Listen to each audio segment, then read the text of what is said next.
Hi there, Bob Beechell again. Well, I'm afraid I lied, didn't I? I admitted I said I wasn't going to buy a new Apple Watch, and I did. So in the previous video, I did say quite clearly that I had no interest in buying a new Apple Watch. Well, I'm afraid I didn't tell the truth. I did actually buy the new Ultra 3. I suppose what I really meant was that I wasn't going to get the Series 11 because I didn't see any real significant difference between that and and the Series 10 that I had. But on the other hand, I've always wanted to get an Apple Watch Ultra, but I was put off by the price. I mean, it's about three times more expensive, well, two and a half maybe, than the normal one. And I really wasn't prepared to pay that price. But as it turned out, I was able to sell a few things for that I no longer use. I got a better price from than expected. So it turned out I was able to buy the Ultra 3 for just about a third of what it would normally cost, just a little bit over. So I really couldn't resist. And I have to say, I really do like it. I've always fancied one, as I said. It's not that I'm a keen hiker or a scuba diver or anything like that, a marathon runner. Definitely not. I do a lot of walking and hiking, but I mean, I don't really need it in the sense that I'm a serious athlete or something like that, fairly obviously. I just like the look of it, and I have to say I'm very pleased with it. Here it is, I've got it on, so maybe you can see that. Um, it's the new Ultra 3. It's not a great deal different, I believe, from the Ultra 2, but then again, since this is the first one I've ever had, it is quite a difference for me. It's got the biggest size now, 49 millimeters, I think it is, writing saying. Yeah, 49 millimeters, which is actually the largest one that Apple now produces, and I really do like this very large display. I don't think it looks too big on my wrist, and it's got, of course, this new type of display. What do they call it? Something or other. It's a wide-angle OLED and LTP 03 display, whatever that means. I mean, basically, it just means it's very bright.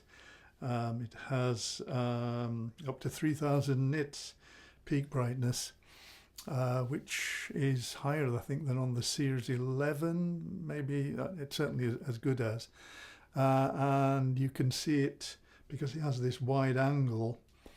You can see it even if your wrist is sort of tilted away from you. Of course, it has the always-on display, but then so did the Series 10. And indeed, the new Apple Watch SE 3 has that, which I think is really good. So I love the display on it. I love the size of it. I think it looks great on my wrist. I got the Alpine Loop, which I really do like. It's a really nice strap. I got the light blue one, and it's actually much better when actually, in real life than it did in the photographs. It's a really nice strap, easy to put on, not as easy to take off, I have to say, but definitely easy to put on. Fits nicely. Really pleased with it. The other thing which I really like is the action button. Of course, I haven't had that before. That's only available on the Ultra. And I've set that up to start a workout when I press it, which saves a little bit of time.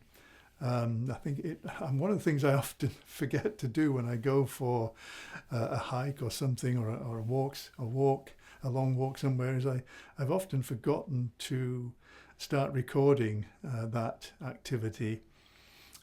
So I'm hoping now that I can simply press the action button that I'll remember to do that. So I do like that. Of course, it's now has, as with the Series 11, in fact, I think Series 10 as well, it has this new flick your wrist gesture. Of course, it's still got the double tap, which I mentioned in my review of the Series 10. I really do like. I was quite surprised. I thought it was just a gimmick. Turns out to be extremely useful. And the same with this wrist flick, which you can use to silence alarms or to get back to the actual watch face and other things. Turns out to be actually quite useful, because there are times when your other hand is you're using your other hand, you're holding something in it or whatever, so it's not possible for you to tap the screen. Being able to either double tap, the old double tap gesture, or now this additional wrist flick turns out to be useful. Not essential, obviously, but certainly useful. And so I'm very pleased with it. I certainly wouldn't have paid the full price. It's about £750 here in the UK, which actually I think is, given that there's not a great, well, I suppose there are built-in things, I suppose, in sense it's things that I don't use, like the depth meter. It's got and the other things, which, because I'm not a serious athlete or a serious runner or something like that, I'm probably not going to use. So in a sense, some of it's overkill for me, but which I suppose explains some of the higher costs. Although I still think it, even given that, it's quite excessive. The premium over the Series 11 strikes me as a little too much. But of course, typically Apple, they know their market. They will charge what they can get away with, like indeed any other firm. I'm not singling out Apple there. That's standard practice. And so, they've been able to sell it at that price. So fair enough. But I wouldn't have paid that. But as it turned out, I didn't have to. I got it for much, much less than that, thanks to being able to sell other stuff. So I'm very pleased that I got it. I've always been a big fan. I've had an Apple Watch ever since the very first one. I haven't had every model. I don't normally upgrade every year or every 2 years. I think originally the Apple Watch wasn't updated every year, was it? I don't think. I think it's only in recent years that that's the case. I could be wrong, but normally I wouldn't have upgraded this year. I've been quite happy with the Series 10 for another year.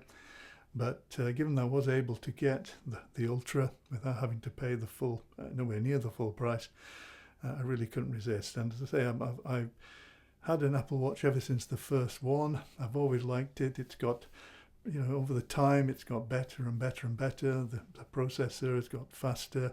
The original one was quite slow, I have to say, in terms of accessing things on it, and it was really quite slow. It was usable, but of course it's much, much better now. It's very quick, very slick. It's got more features.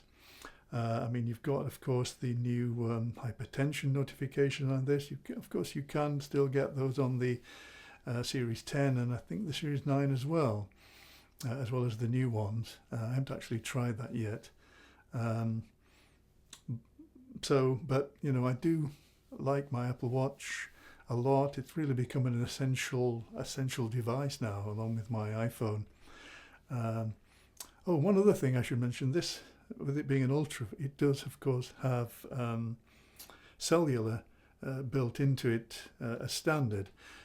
Previously I haven't bothered with cellular on the series when I've had an Apple Watch. I've simply gone for the GPS version, but this time, because it has cellular built in, I did sign up for a plan, and rather nicely it turned out that the plan for my watch didn't cost me any extra over the mobile plan I was paying for my phone. It seems to be included in it at no additional cost, which was really nice. And I have used it on a few occasions where I haven't bothered to take my phone with me, and I've still been able to text and call and other things because of the cellular connection. So I think that's useful.